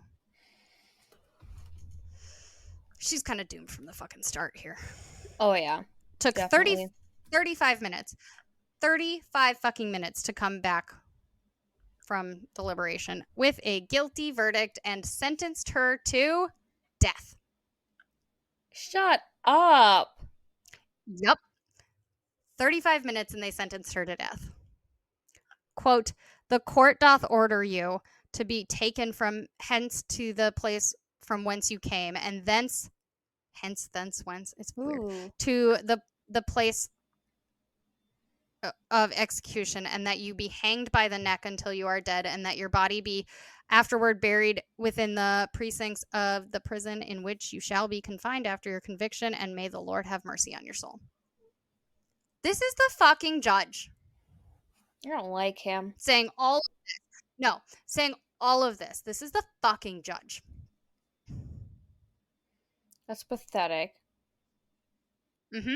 Yeah, as if because he's certainly not, really completely extremely biased one way or the other at this point, Not and making at it very, very all. obvious, making it very, very clear throughout all of these statements. He literally talked for his, like, the judge's closing statement was 2 days and 12 hours long.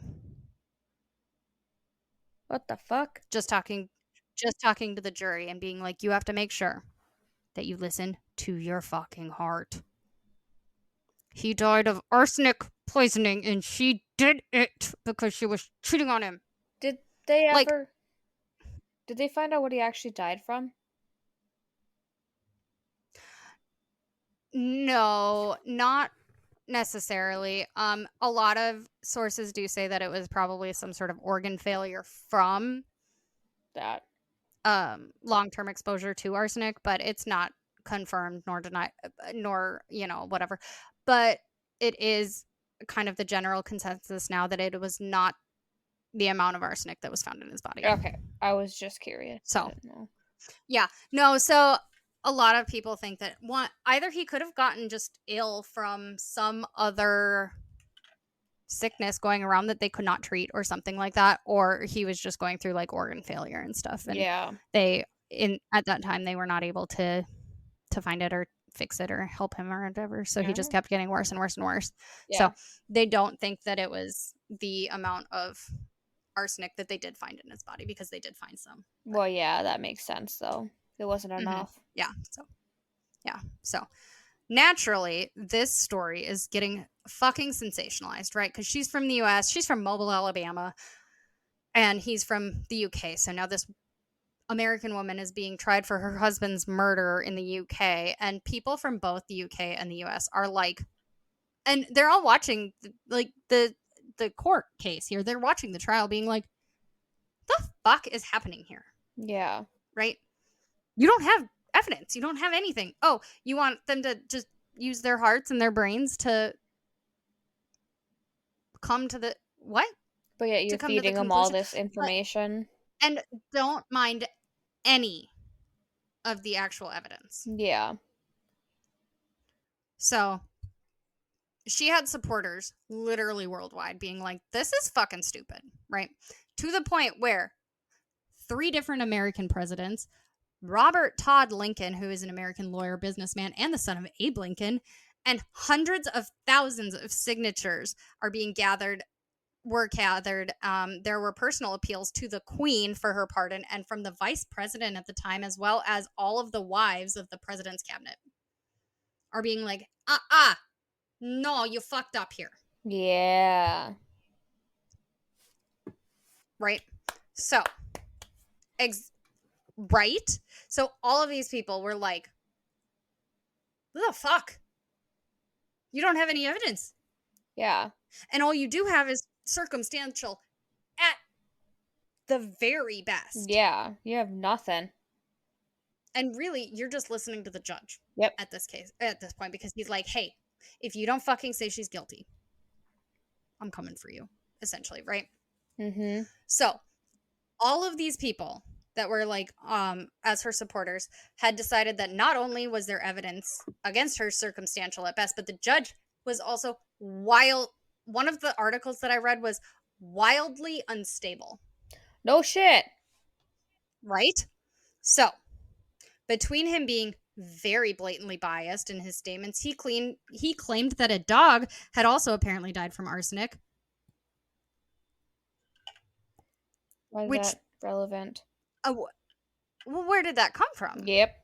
Have you heard anything about a dog in this fucking story? I have hundreds of pages printed out of my computer, and I've been hundreds of pages. Not one single dog. No doggies. Not even as a pet. No dog. But this had died from arsenic. We're not saying that you can't die from arsenic. No, we're saying that he didn't. We're saying that the amount that he had in his body as a longtime regular user was not enough. No. To do it. And then near the end of the trial, he is literally quoted as saying, quote, well, they can't convict her on that evidence, end quote. Yeah. So he even knows that they can't convict her. And he's literally still sitting there being like, but you fucking better find her guilty because she cheated on him. What a fucking whore. When within half an hour of the trial ending, a petition was already being drawn up, ready to sign and submit for like a retrial, because they were like, absolutely fucking not. It should be noted that 3 years prior to this trial, the judge had a paralyzing seizure that he never fully recovered from, and a legal observer stated, quote, they had never heard such a pathetic exhibition of incompetence and inaccuracy by a judge.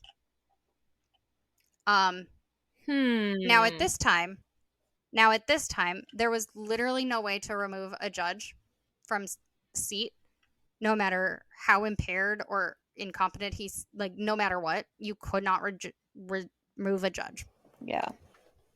That is changed now, thanks, because Florence had to deal with this. Like, so it did change because of Florence, right? However, this was the last case that the judge ever heard, and only 5 years later he died in a, quote, insane asylum. And now I don't like the word insane asylum. Mental health hospital. However, that's what it was called back then. So 5 years later, not even 5 years later, he's dead because his fucking brain isn't there. And so they're like, maybe you shouldn't have been sitting. Maybe you shouldn't have been a presiding judge. I don't know. Yeah. You're So, obviously not all there, man. yep. Right. So after all of the like backlash and shit that came after, immediately, like after the immediate like death sentence, right? The case, while was given no like opportunity for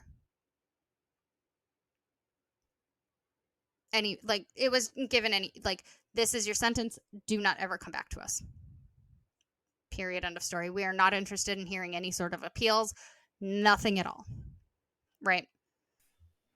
Okay. This is your sentence, fucking live with it. And so finally, after all of these people are like, hey, no, they do review the case, and her her death sentence is commuted from death to life. So at least she's not getting the death sentence now. Still not great, but at least she's not getting the death sentence now. Still no Yeah. appeals, by the way. However, then in 1904, which is about 15 years after she was originally imprisoned, King Edward the Seventh pardoned her entirely and freed her from prison entirely. He went, Okay. I'm sorry, the fuck? Why are you here? Yeah. And all of her time in prison, she had no problems. She gave them no problems at all. She gave them no issue. She just served her time. Everybody that met, like, knew her was like, yeah, no, she was kind. She was sweet. No problems, whatever. And so he went, you do not belong here.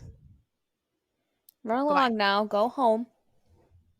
Right? Yeah. So after she was freed, she went to a convent for 6 months to kind of gather her life, like to kind of make the transition from prison to normal life now after 15 years easier. Yeah. And she spent 6 months at this convent, right?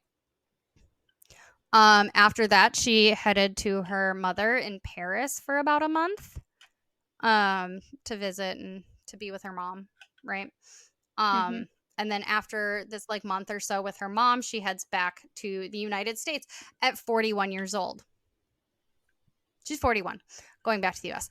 I would like to point out that 41, her going through all of this, she is still younger than James when they met on the boat in the first place. Yeah, I was thinking that when you said her age. That's why I Hmm. mentioned it, because I was like, this is fucking disgusting. Yeah. So now she went to the US with the great intentions of initiating prison reform. She went around the US speaking at things, speaking out against solitary confinement, calling for better sanitation, just calling for a prison reform.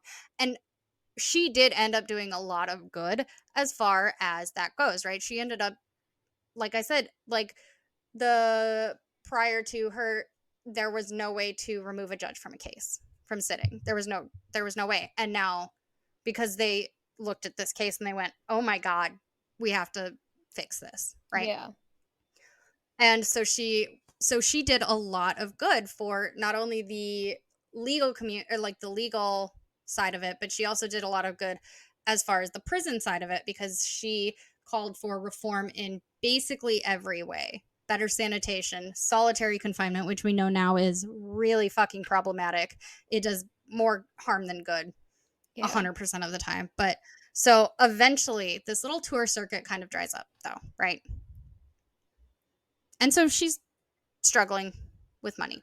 So 1918, one of the people who had supported her the most during this whole time referred her to a woman named Henrietta Banwell, who was looking for a housekeeper, and said, hey, why don't you go work with Henrietta for a little bit? And maybe that can help with some of your money. Right? Friend of mine, blah, blah, blah, whatever. So at this time, okay, I need you to be very responsible. I need you to be an adult. I need you to be an adult. I Me? need you to not laugh. I need you to not laugh. I need you to be a All responsible right. adult. I won't laugh. She moves after getting this job with this woman as a housekeeper. She moves to Gaylordsville, Connecticut. Yep. Okay. See, stop making that face. I knew it. I told you. You have to be a responsible, I'm respectful adult. not Bullshit. You're not. laughing. Okay. But you know what the funny thing is? Meatloaf is over here licking BK right now. Gaylordsville. So, and my thought before you even said that was, To yeah. buddies. So she moves to Oh, yeah. Gaylordsville, Connecticut, to be near this now housekeeping job. She buys a little bit of land. I think it was like just under an acre. She has a small, like 3-room cottage built on the land for her. And at this point, she is going by Florence Chandler, which would be her maiden name, in order to try to keep her privacy. Yep. Because like this is such a fucking huge, sensational story. It's so traumatic that she is like, I am trying to separate myself from it as much as I fucking can. Right? So over time, in order to try to keep her privacy, she starts unfortunately becoming more and more reclusive and more time alone at her own home with no visitors, no nothing. She's hardly paying bills. She's hardly leaving. She has some neighbors that will, bring her groceries every now and then, but she is very reclusive. And by the time of her death in October 23rd, 1941, at the age of 79. So she did live like a good long life. And it's just so sad to Yeah, me that she she did. spent 30, 40 years just being traumatized. Like just after she gets out of jail, she spends like 40 years trying to not be that person anymore. And she just starts to get more and more separated, more and Yeah. more reclusive, to the point where she literally dies alone, and the only thing in her house is her cats. And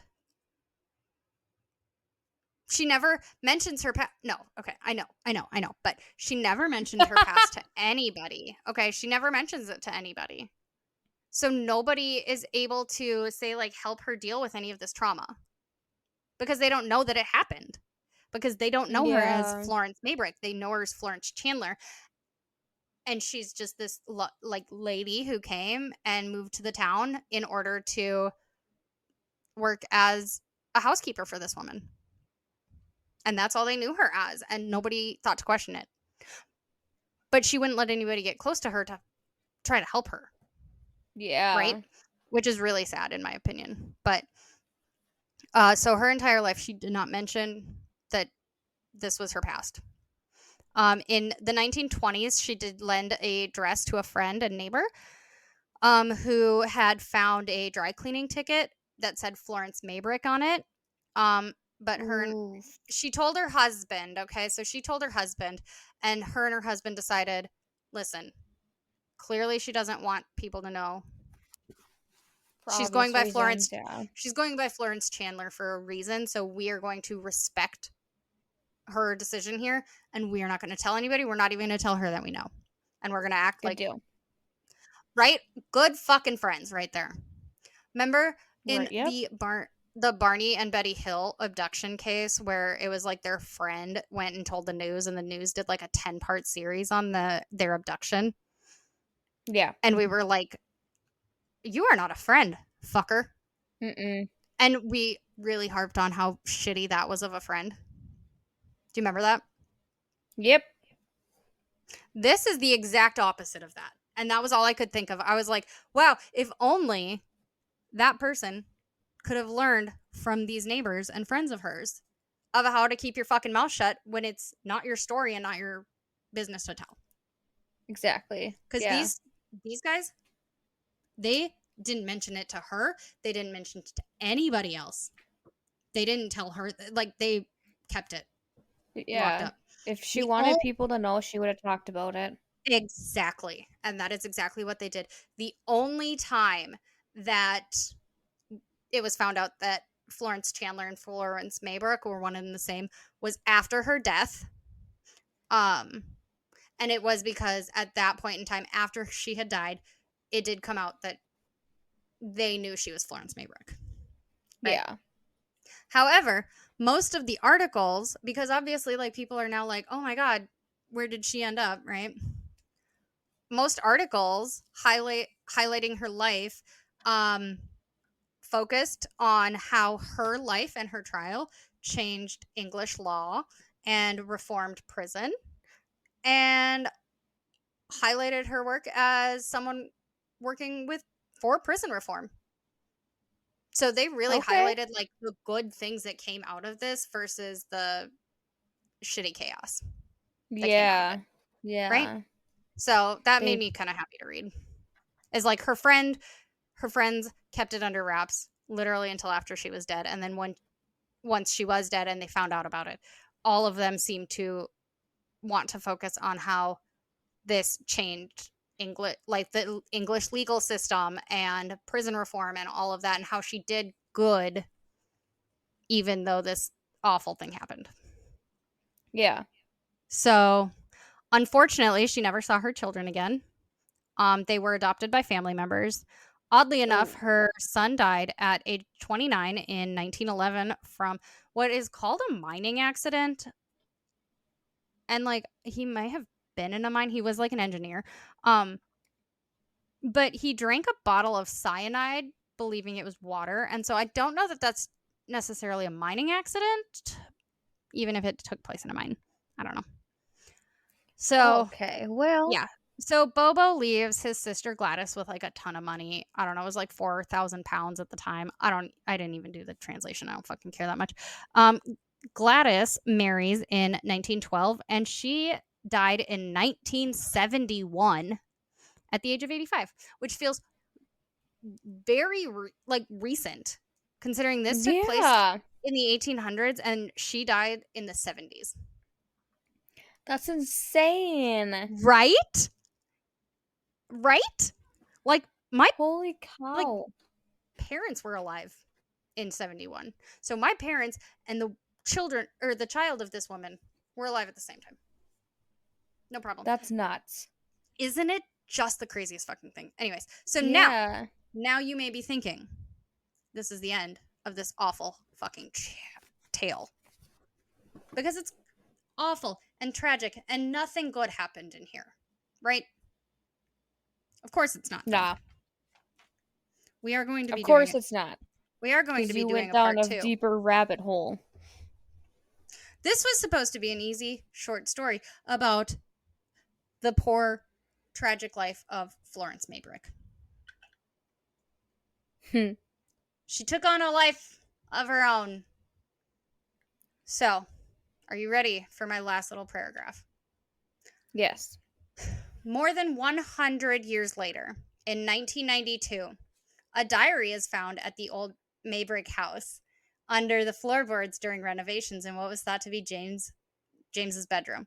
This diary ends up being possibly insanely important evidence, potentially leading to some people to believe that James Maybrick was none other than the infamous Jack the Ripper.